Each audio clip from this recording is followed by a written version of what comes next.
conversar com o Juca Kfouri, que, salvo um ou outro palmeirense que dirá que não conhece, dispensa apresentações. Tem os palmeirenses que conhecem mais ainda, e odeiam. Mas às vezes é melhor a indiferença. É verdade. Começamos pela bola ou pelas bolas? Bob, você é o dono da casa, seu blog é brilhante. Meu blog não, meu YouTube. Se o YouTube eu sou velho.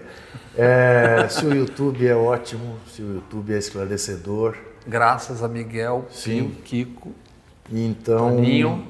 quando a gente fala de bola e de bolas, em última análise hoje, no mundo do futebol, estamos falando da mesma coisa. Isso. Infelizmente, né? Você está dando gargalhada com o time que está governando o Brasil? Meu Deus.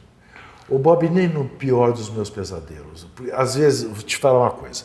Eu já li sobre isso muito. Eu já, em um determinado momento, me convenci que, de fato, podia haver razão naqueles que argumentavam: a gente fica falando das coisas ridículas que eles fazem, eles estão desviando a nossa atenção para fazer... Não. Uma que as coisas terríveis que eles querem fazer importantes, nós estamos atentos, né? A perda de direitos que eles querem impor. Nós, nem tanto. Sim, nós que temos uma consciência crítica e que não esperamos ganhar nada deste governo, tá certo? E que fazemos a resistência Você sabe que eu tenho uma resistência à expressão existência, não que eu não acho que ela seja válida, é que eu prefiro a expressão existência. É verdade. Porque resistir é delegar ao outro. Você está resistindo a alguém, você não está agindo, você está reagindo. Tá, ok. Feito então, o reparo, se feito o reparo. Mas eu jamais pensei que a gente fosse viver a idiotia que nós estamos vivendo.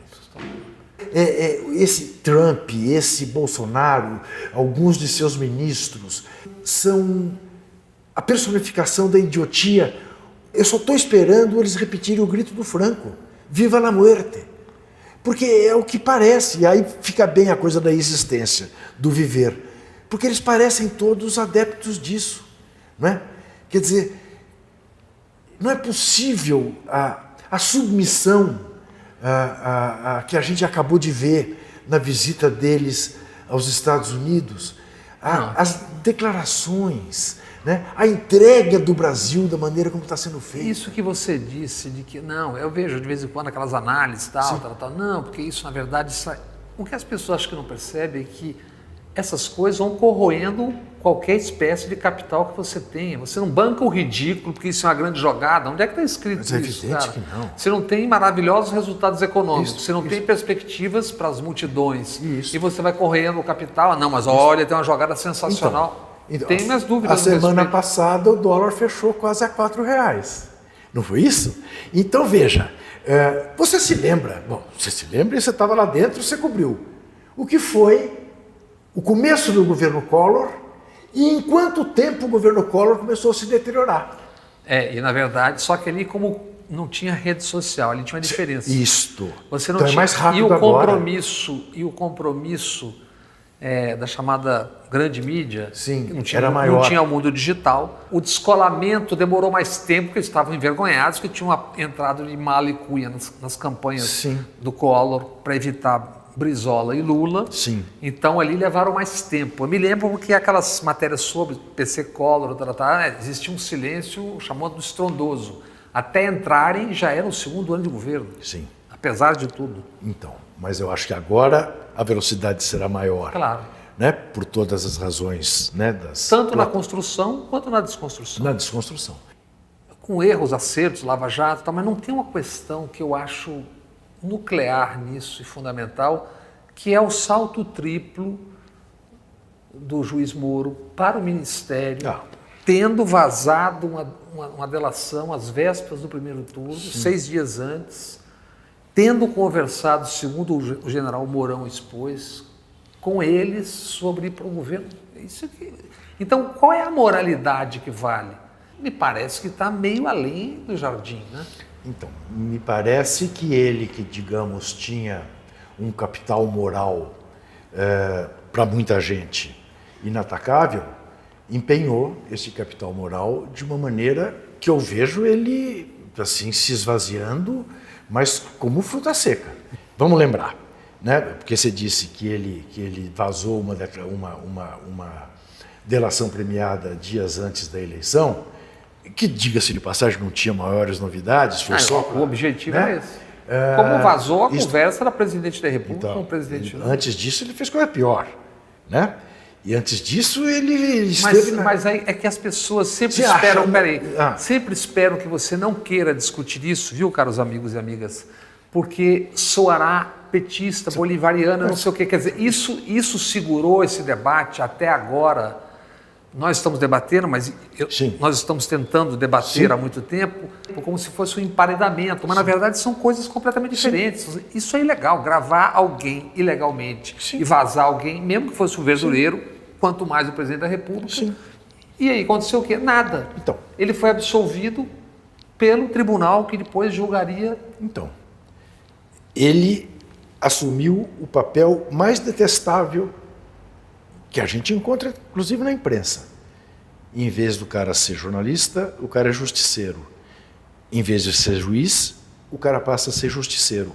Ele personificou isso até na indumentária. Né? Aquela coisa de usar paletó preto, camisa preta, gravata preta. Eu sempre espero que ele apareça também com 2 Coldres 45, entendeu? E saia dando tiro. Porque ele é a personificação do Billy the Kid, né? E aí você vê a maneira pela qual o Temer, por quem não tem a menor simpatia, o Wellington Moreira Franco, por quem não tem a menor simpatia, a forma como eles foram detidos, a forma operação na rua, fuzil, metralha. Mas o Bob, pra quê? Pra cima de quem? Pra cima de quem? Quer dizer, acredita nisso. Vão dizer que você está defendendo o bandido. Eles vão dizer que eu estou defendendo. O Temer já era, antes de qualquer coisa, o Temer já causou motivos. Mas agora, eu tenho que ficar aqui nas vezes de puxar a conversa, mas às vezes eu fico com coceira. Fale. Então, quando se dava o impeachment, eu estranhava e dizia o que eu achava muito estranho. Nós, o jornalismo, entrevistando os ministros e ninguém perguntava, mas você por acaso não é aquele que levou um cofre para casa? Você não foi aquele que assaltou um banco? Porque tinha um bando de gente ali com um passivo gigantesco nas costas. E o Temer, idem. O Grupo Libra, essa questão, Zé Roberto Toledo escreveu sobre isso 2 anos antes disso tudo, 3 anos antes disso, dando nome, endereço. E ninguém dava a menor pelota. Por quê? Porque ele era preciso destruir um poder para você ter um outro poder. Sim. É tão claro isso, né? Tão claro. Porque é tal história. Aí, das poucas vantagens de você envelhecer, é que certas coisas você já viu.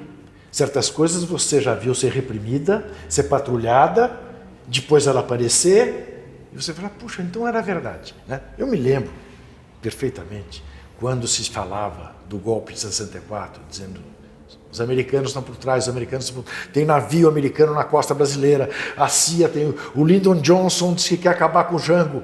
Até vi no seu YouTube, semana que passou, o seu comentário sobre a visita aos Estados Unidos e a CIA, o vídeo do Lyndon Johnson dizendo temos que pegar João Goulart, tudo que for necessário teremos de fazer.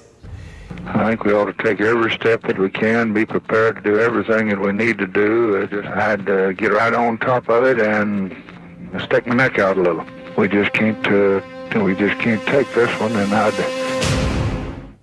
Dizia-se de quem argumentava assim.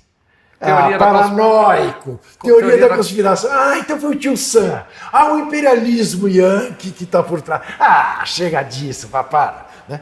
E aí você viu aqui no Brasil, você viu na Argentina, você viu no Uruguai, e depois, você viu no 50 Chile. anos depois, os papéis sendo abertos. Mas você viu a sucessão de ditaduras sendo implantadas, sempre com o embaixador americano sendo uma figura de relevo naquele momento.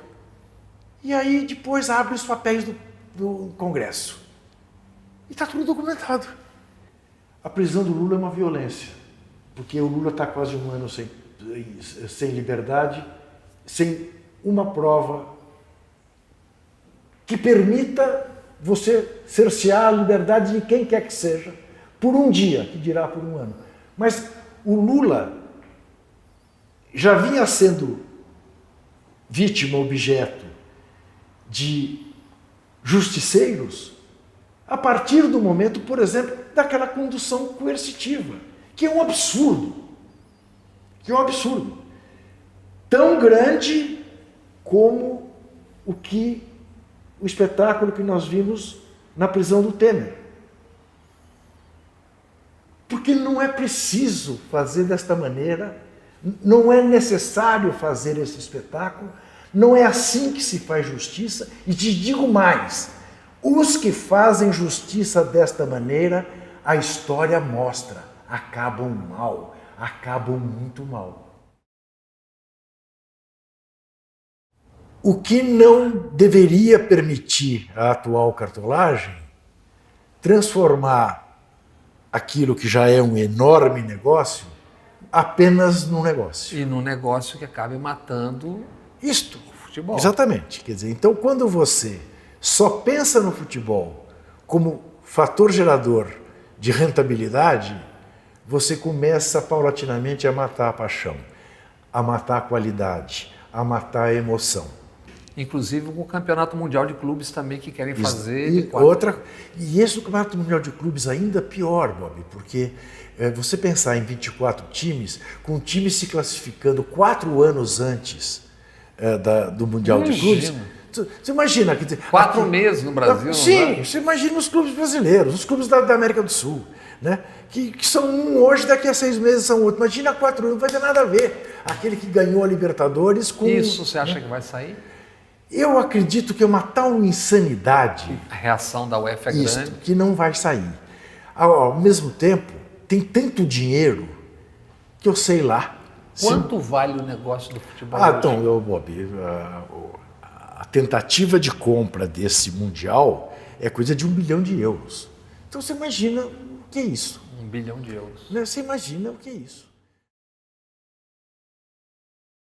Nós estamos falando do que foi e do que é. Agora tem uma discussão que atravessa todo esse tempo, mudando só quem faz oposição.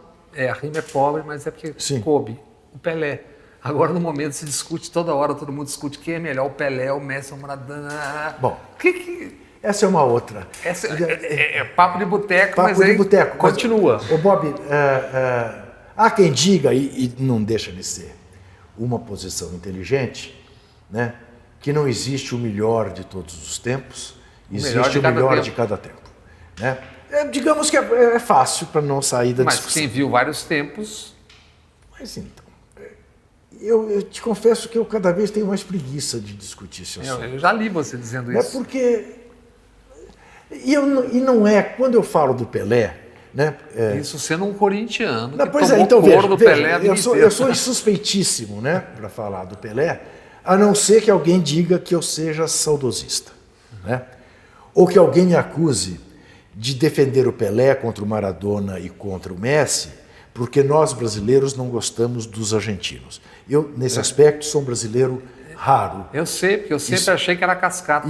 Eu adoro a Argentina, eu adoro a escola de futebol da Argentina, eu torço pela Argentina quando não tem Brasil no campo. Eu acho que isso é um pouco cascata, e eu achava que você era também, porque na Copa de 98, Argentina e Inglaterra, e todo o centro de imprensa dizia que estava torcendo pela Argentina.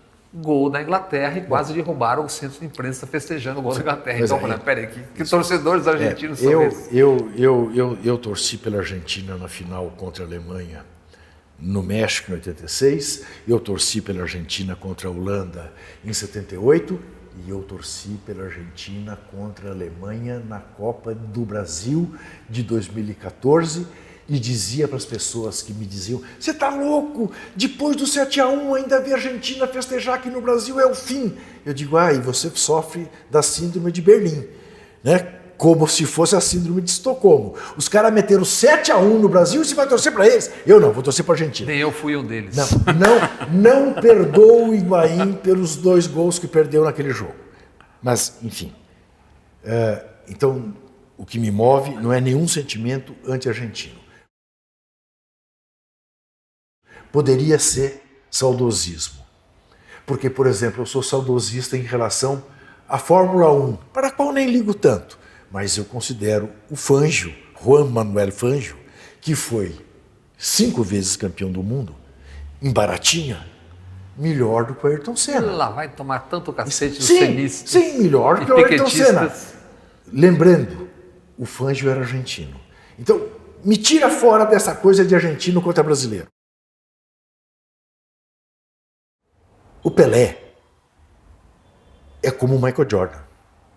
Que O Pelé eu ouvi jogar também. é como o Muhammad Ali. São figuras que estão acima do patamar. O que não significa diminuir ninguém. O que não significa eu não me divertir a valer com o Messi. Torcer pelo Barcelona, não só pelo Messi, mas pelo que o Pep Guardiola fez no Barcelona e pela Catalunha, cuja causa me causa muita simpatia. Mas, enfim, o Pelé é outra coisa. E não é porque o Pelé foi tricampeão mundial pela seleção, bicampeão mundial pelo Santos, fez quase 1.300 gols. Porque o Zico não foi, o Cruyff não foi. Isso não é por isso.